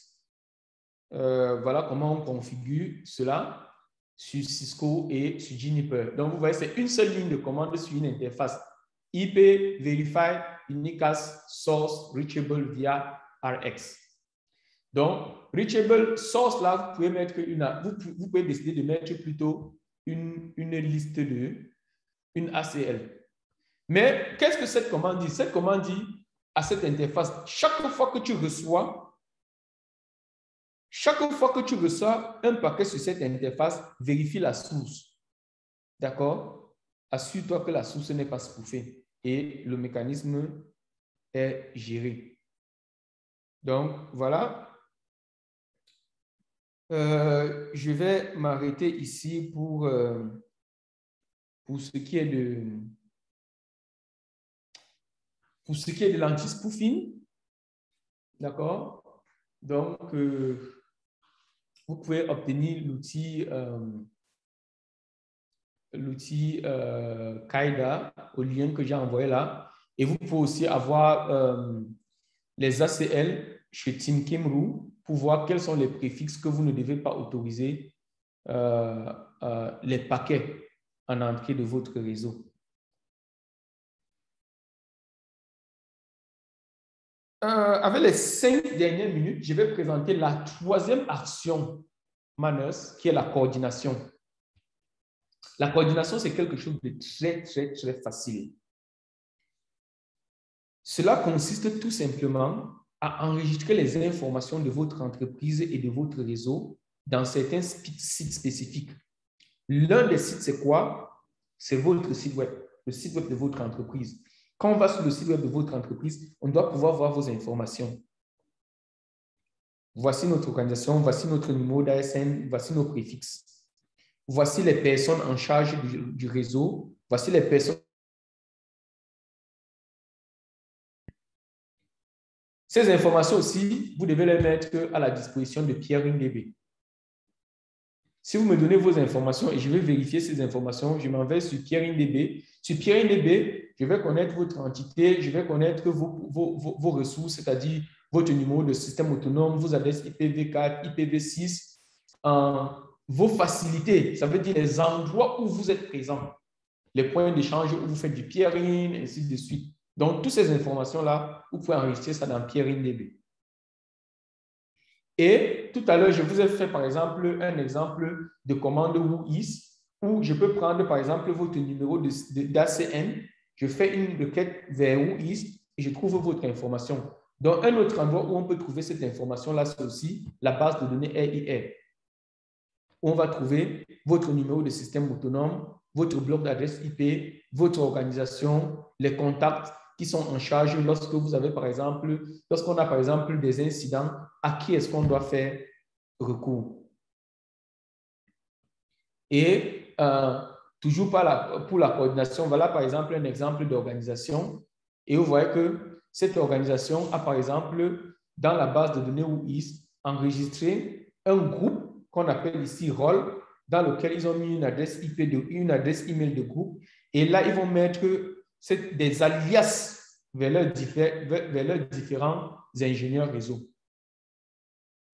Donc, sur ce, je viens de vous présenter les problèmes liés à BGP. BGP, conçu au départ, n'avait pas pris en compte la sécurité. Ce qu'on se souciait au départ, c'était de pouvoir faire interconnecter les réseaux en faisant en sorte que ce soit décentralisé. 1. 2. Lorsqu'on a fait ça, on s'est rendu compte qu'il y a eu des problèmes. Les gens se ont profité et en ont fait des attaques. Et quelques attaques qui sont liées au routage. Ne me méprenez pas, je ne parle pas de la sécurité informatique en général. Parce que vous avez vu, je n'ai pas parlé des trucs comme les antivirus, les firewalls, tout ça. Je parle de la sécurité du routage. Je ne parle même pas de la sécurité du routage Internet interne. Je parle de la sécurité du routage sur Internet, qui est la sécurité de BGP.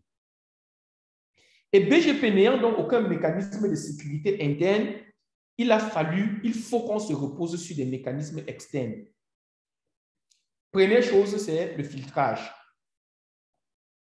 Filtrage. Maintenant, comment est-ce que vous faites votre filtrage? Vous allez vous reposer sur la base de données IRR. La base de données IRR. Et on va programmer une seconde séance où je vais vous montrer comment est-ce que vous documentez votre politique de routage dans la base de données IRR en disant « Voici mon préfixe, voici mon numéro de système autonome. » Là, parce que le RIR est autoritaire, si je veux faire par exemple du peering avec la SNDI, c'est chez le RIR que je dois chercher les informations. Et voilà. Donc, c'est comme ça que je vais donc générer mes filtres. Et on va aussi parler de RPKI qui va aussi servir toujours pour le filtrage. Et j'ai parlé de l'anti-spoofing et on a vu comment faire de l'anti-spoofing. Je vais m'arrêter donc ici. S'il y a des questions, on va pouvoir prendre. C'est vrai qu'on a débordé le temps longuement. Mais bon, voilà.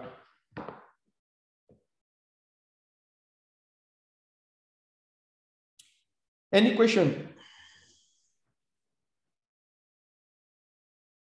Je pense que s'il y a des questions, on va juste rapidement lever la main ou bien écrire les questions dans le chat. Stéphane, il y a une question dans le chat. OK.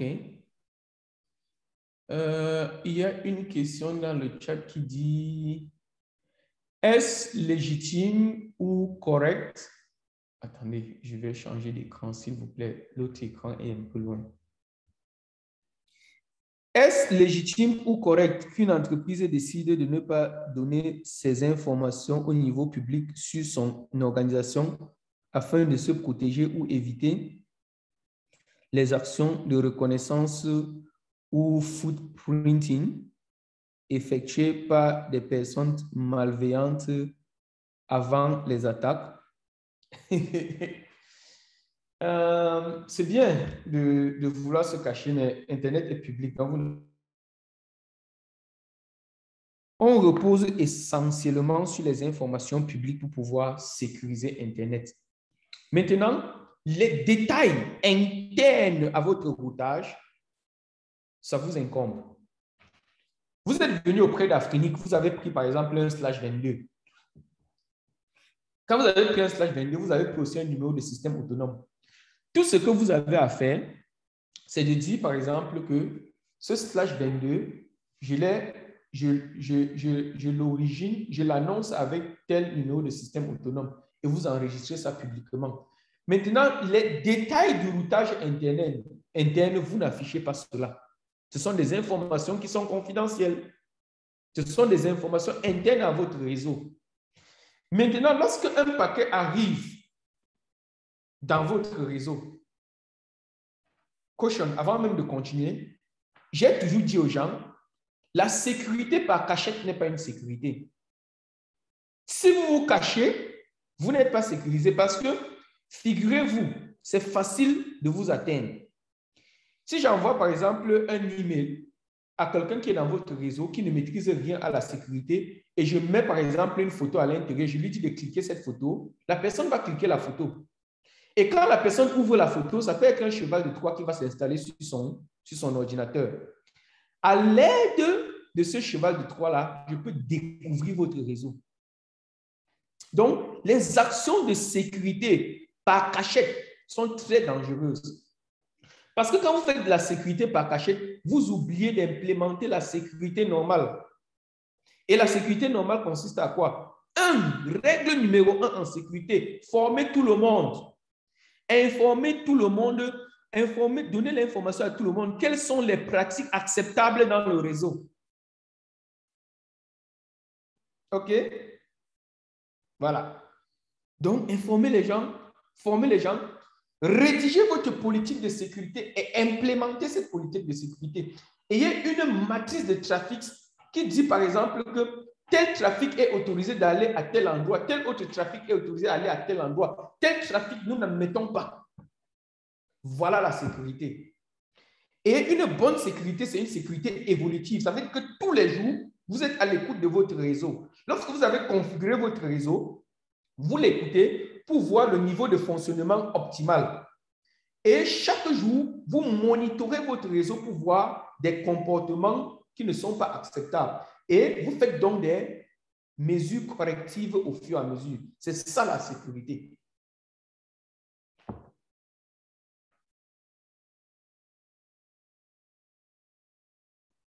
Oui, les slides seront partagés, sans souci.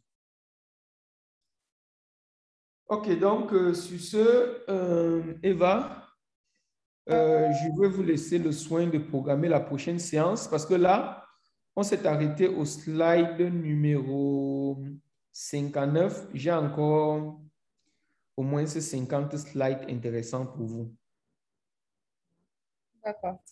OK.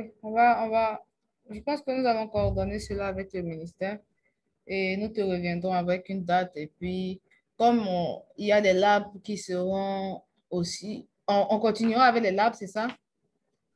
Oui, donc la prochaine séance, on peut faire environ 30 à 45 minutes de topo encore et puis environ 30 minutes aussi de lab où je vais présenter un lab aux gens. Ils vont pouvoir faire les configurations de l'URPF. Je pourrais guider et puis on pourra faire un mode assisté. Et voilà. Ça marche. D'accord. Donc, je pense que c'est bon pour moi. C'est bon pour tout le monde aussi, à moins qu'il y ait des réactions dans le chat. Non. Voilà, donc, Moussa, je pense que tu peux conclure. Avant de conclure, est-ce que Eva, tu peux demander aux gens d'activer leur caméra, tu prends les vidéos. Est-ce que tu as partagé tout à l'heure sur Twitter? Je pourrais retweeter. C'est intéressant de voir comment ces bonnes pratiques sont partagées. D'accord. Surtout c'était très impressionnant de voir le nombre. À un moment donné, nous étions plus de 70. Oui, Ça, effectivement. c'est encourageant. Voilà. Un instant, que tout le monde active sa caméra. Yes.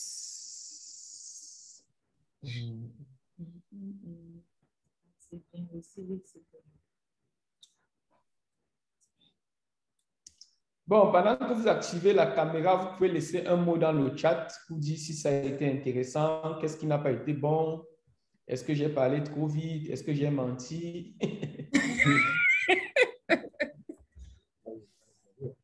Voilà. S'il vous plaît, n'oubliez pas, en répondant, de garder le sourire. Je prends les photos. Merci.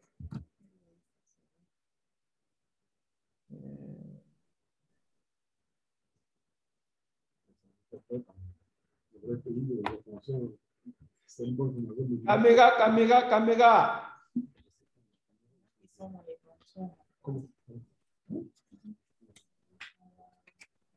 Même si vous êtes dans la voiture, vous pouvez activer la caméra. Et pourquoi? Ta sorcellerie dépasse déjà le niveau des sorcelleries. Pourquoi tu portes le masque? Le Covid, Respectez les mesures barrières.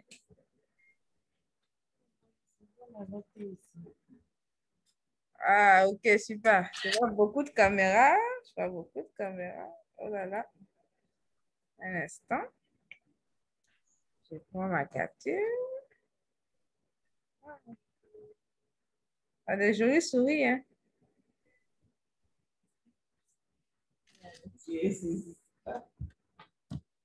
Yes. Il reste une page. Et c'est bon. Voilà. Merci beaucoup, merci beaucoup, merci beaucoup. J'espère vous avoir nombreux la prochaine fois et on pourra garder le momentum. Il y a beaucoup de thèmes dans lesquels on peut discuter. Donc, Eva, ce que tu vas faire, tu peux aussi envoyer un formulaire à tous ceux qui ont participé avec peut-être 3 questions. Qu'est-ce qui a bien marché, qu'est-ce qui n'a pas bien marché et un thème qu'ils voudraient qu'on aborde dans le futur. Ça marche. Ouais. Pas de problème. Je pense qu'il serait intéressant aussi. J'ai fini les photos pour le moment. J'attaque la dernière page. Donc, il serait intéressant aussi que vous puissiez déjà informer ceux qui pourraient être intéressés par cette information, par cette formation, pardon, pour qu'elles puissent, pour que ces personnes puissent nous rejoindre à la prochaine séance. Voilà, donc si vous avez des amis, des informaticiens, surtout des opérateurs, on a Fanny déjà qui a pris l'engagement de faire un travail au niveau de sa hiérarchie pour que d'autres ingénieurs puissent nous rejoindre à ces séances. Donc, on fera de même pour les autres opérateurs et respectivement dans vos pays, puisque nous sommes suivis en Côte d'Ivoire, au Mali, au Burkina, au Tchad, au Bénin, au Niger aussi. Également dans ces pays, si vous avez, au Sénégal, merci. Si vous avez des amis, des collaborateurs qui sont fournisseurs d'accès ou qui travaillent avec des opérateurs qui pourraient être intéressés par cette information ou bien qui doivent être intéressés par cette information, vous pouvez, et le Comore, vous pouvez les associer à la formation. Voilà, pour qu'on puisse les inscrire. Et puis la Guinée, ah ben, vraiment, c'est toute l'Afrique de l'Ouest. Stéphane, c'est toute l'Afrique de l'Ouest qui nous suit apparemment. C'est intéressant, ça c'est formidable. Merci. Alors, je pense que c'est bon pour moi pour les photos. Oui, et puis les membres des points d'échange. Je pense que Mme Goué m'a confirmé que le point d'échange de la Côte d'Ivoire est présent. Voilà, oui. La TCI aussi également est présente. J'ai vu le ministère de l'Hydraulique, mais j'ai mal vu.